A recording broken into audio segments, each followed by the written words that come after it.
అన్వర్ గారు డైలాగ్ చెప్పాలి ఫస్ట్. పొగరు నా ఒంట్లో ఉంటుంది, హీరోయిజం నా ఇంట్లో ఉంటుంది. ఏయ్ సుష్మిత గారు, నాన్నగారితో ప్రొడ్యూస్ చేయడం అనేది నిజంగా చాలా పెద్ద అదొక డ్రీమ్ లాంటిది. గోల్డ్ బాక్స్ అనే మీరు ప్రొడక్షన్ హౌస్ పెట్టి సోలోగా చేసే సత్తా ఉండి కూడా ఎందుకు చేయలేదు? ఇప్పుడు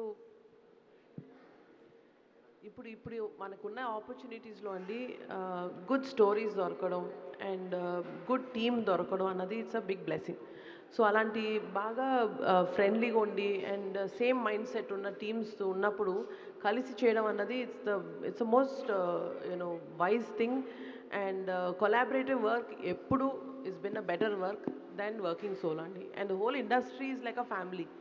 సో మన కలిసి మన ఫ్యామిలీ మెంబర్స్తో చేసుకోవడం అన్నది it's very natural thing and very effective and it's good and double the energy when we have good partners on board. So I thought it's a good opportunity to do this. Next సోలోకి ఎప్పుడైనా expect చేయొచ్చా?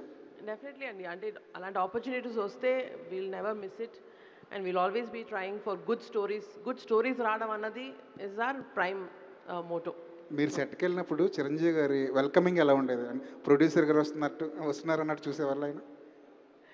ఈ సినిమాలో అందరం ఎలా పనిచేసామంటే మేము producer, ఈయన director అలా కాదండి.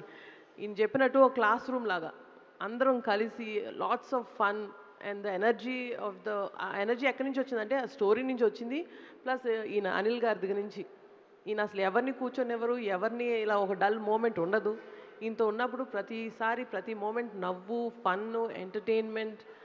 అండ్ ఆల్సో ఇప్పుడు ఆయన అన్నట్టు ఈ సినిమాలో it's not just only full entertainment. ప్రతి you know moment is only for fun and comedy కాదు. It is a very deep emotional connect ఉంది. As a you know women I can tell family sentiment is a huge base for the story.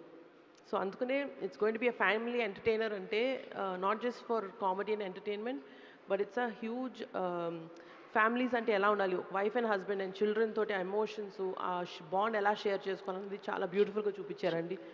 So it's a great film and great opportunity for me. Anil గారు, ప్రతిసారి సంక్రాంతి అనేది ఒక race లాగా మీరు పరిగెట్టిస్తున్నారా మిమ్మల్ని సంక్రాంతి రేసులోకి? ఎవరిని?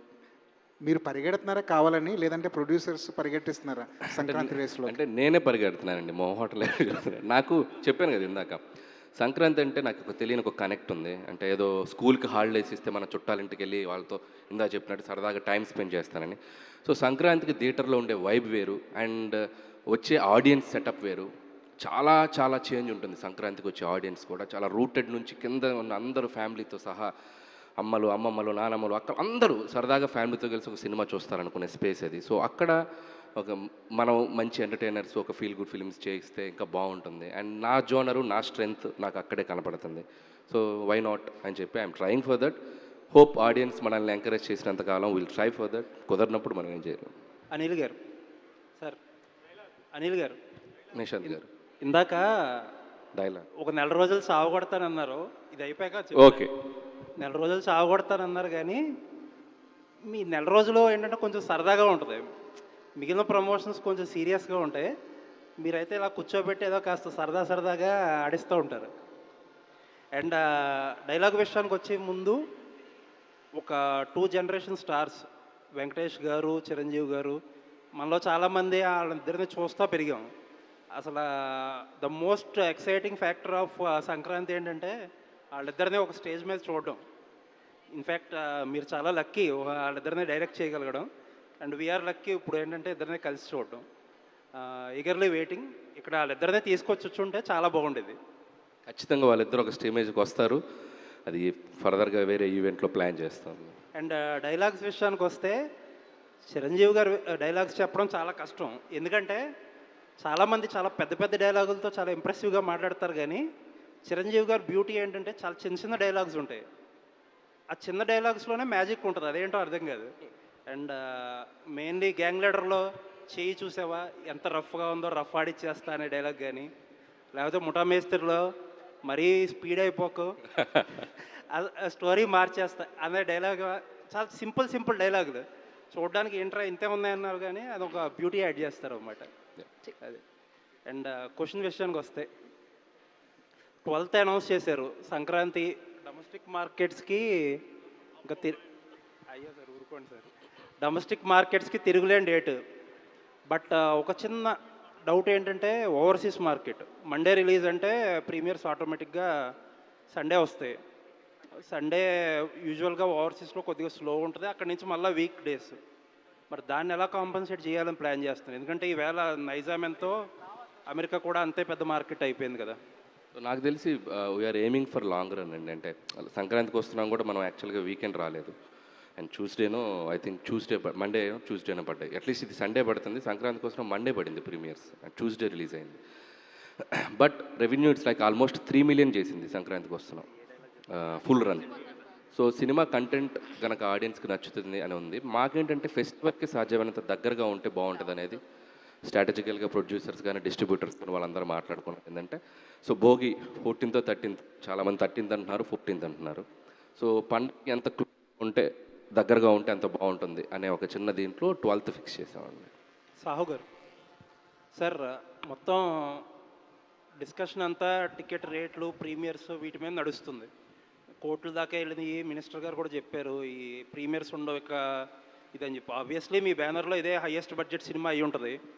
So ఏంటి సార్ ఆ ప్రీమియర్స్ లేకపోతే రేట్లు ఎలా ఉండబోతున్నాయి సార్? డెఫినెట్గా ఇప్పుడు రేట్స్ ప్రీమియర్స్ అంటే మెయిన్ రీజన్ ఏంటంటే మొన్న కోర్టులో కేసు వేసారని చెప్పి మన మినిస్టర్ గారు మళ్ళీ అన్నారు. బట్ తర్వాత కోర్టులో మరి అది కొట్టేశారు కదండి. 3 days హైక్ కోర్టు యాక్సెప్ట్ చేసింది.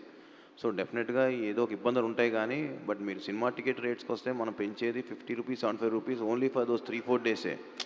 అలా చూస్తే మీకు అక్కడ సినిమా థియేటర్లో అమ్మే ఎసెన్షియల్స్ గూడ్స్ చూస్తే రేట్లు 3-4 times ఉంటున్నాయి. మనం ఎవరు దాని గురించి మాట్లాడట్లా. ఓన్లీ 3 days ఇయర్ మొత్తం తీసుకుని 50 days రేట్స్ పెంచుతాము 4 పెద్ద సినిమాలకి.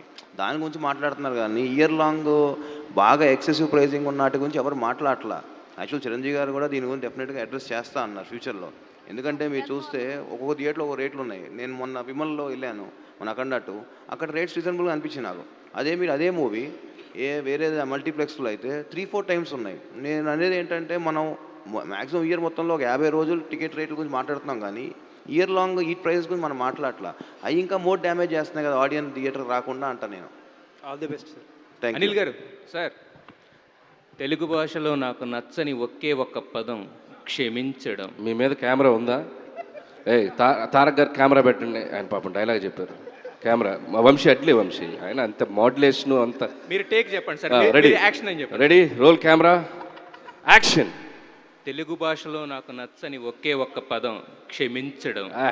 అనిల్ గారిలో నాకు బాగా నచ్చే విషయం ఎంటర్టైన్మెంట్తో పాటు ఆయన బిహేవియర్. Short okay. ఇప్పుడు క్వశ్చన్స్ అంటే చిరంజీవి గారు అనగానే మీరు అన్నట్టు ఆయన ఒక వింటేజ్ లుక్స్, ఆయన ఇదంతా కామెడీ టైమింగ్ ఇదంతా ఎవ్రీథింగ్ ఓకే. బట్ ఆయన డ్యాన్సులకు ఒక సపరేట్ ఫ్యాన్ బేస్ ఉంది, ఎప్పటికీ ఉంటుంది అది. సో ఇప్పటివరకు వచ్చిన 2 songs కూడా చాలా మీరు అన్నట్టు ఒక వైబ్ తోటి, మీసాల పిల్లంతా ఒక గ్రేస్ ఉంది, తర్వాత మెగా క్లాస్ అన్నారు. సో బాస్ నుంచి ఒక సోలో సాంగ్ ఆయన వింటేజ్ ఏదైతే ఉందో వాటితోటి ఆయన సాంగ్ ఎక్స్పెక్ట్ చేయొచ్చా? ఆయన ఏం ప్లాన్ చేశారు? ఉంది ఉంది ఉంది మంచి నంబర్ ఉంది అది. మంచి నెంబర్. సో అది కూడా 4th song వస్తుంది. సో 3rd song ఇందా చెప్పినట్టు చిరంజీవి గారి వెంకటేష్ గారి సాంగ్ మోస్ట్లీ డిసెంబర్ లాస్ట్ వీక్లో రిలీజ్ చేస్తాం. బట్ ఆయన సోలో సాంగ్ ఒకటి ఉంది, ఇంట్రో సాంగ్. మీరు అడిగిన ఏదైతే ఉన్నాయో అన్ని సాంగ్లో ఉంటుంది అది. అట్ ద సేమ్ టైము ఆయన మేనరిజమ్స్కి సపరేట్ ఫ్యాన్ బేస్ అది కూడా సార్. అంటే ఫేస్ టర్నింగ్ ఇచ్చుకోండి, ఇలాంటివన్నీ కూడా ఇప్పటికీ మాసుల్లో బాగా మాస్ అనే కాదు, ప్రతి ఒక్కళ్ళు చిరంజీవి గారి అభిమాని సాధారణ సినిమా ప్రేక్షకుడు కూడా వాటిని బాగా ఎంజాయ్ చేస్తుంటాడు. సో మరి అనిల్ గారు అలాంటి మేనరిజమ్స్ ఎన్ని చేయించారు, ఎలా ఉండబోతుంది? అంటే ఈ సినిమాలో పర్టికులర్గా నేను అది సంక్రాంతికి వస్తున్నాను కూడా నేను F2లో కనుక వెంకీ హాసన్ అన్నట్టు, తర్వాత సర్లేర్లో ఎవర్ బిఫోర్ అన్నట్టు ఇలాంటి 1-liners కొద్దిగా తగ్గిస్తూ వచ్చా. ఈవెన్ సంక్రాంతికి వస్తున్నాను కూడా ప్లాన్డ్గా ఏం చేయలేదు. బట్ కురికెత్త అది వెళ్ళిపోయింది. అది లూప్ లాగా చేద్దామని అనుకోవాలి. సో ఈ సినిమా కూడా ప్రత్యేకంగా ఏదో పెట్టాలని చేయలేదు కానీ but every scene from start to end వరకు చిరంజీవి గారి టైమింగ్ కానీ ఆయన బిహేవియర్ కానీ, సో ఆయన 1-liners మాట్లాడే విధానం చాలా న్యాచురల్గా లైవ్లీగా మన పక్కింటి వాళ్ళతో ఎదురింటి వాళ్ళతో మాట్లాడినట్టు చాలా బాగుంటుంది. సో దాంట్లో ఏది కనెక్ట్ అవుతుందో నేను చెప్పలేను. బట్ ఆయన ఇంకా షో స్టీల్ చేసేసారు అంతే. అంటే వన్ మోర్ సార్, యాక్చువల్గా లాస్ట్ సంక్రాంతి ఏంటంటే ఒక్కోటి ఒక్కొక్క జోనర్లో ఉంది, బట్ ఈసారి సంక్రాంతి కొంచెం టఫ్ అవుతుందని ఒక టాక్ నడుస్తుంది. అంటే అన్నీ ఆల్మోస్ట్ ఒక ఫన్ జోనర్లో వస్తున్నాయని చెప్పేసి. సో దాన్ని మీరు ఎలా చూస్తారు మీ పాయింట్ ఆఫ్ వ్యూలో? అసలు టఫే ఉంది. అందరూ జనాలందరినీ నవ్వించడానికి బయలుదేరితే అందరూ హ్యాపీగా అందరూ నవ్వుకోవటమే.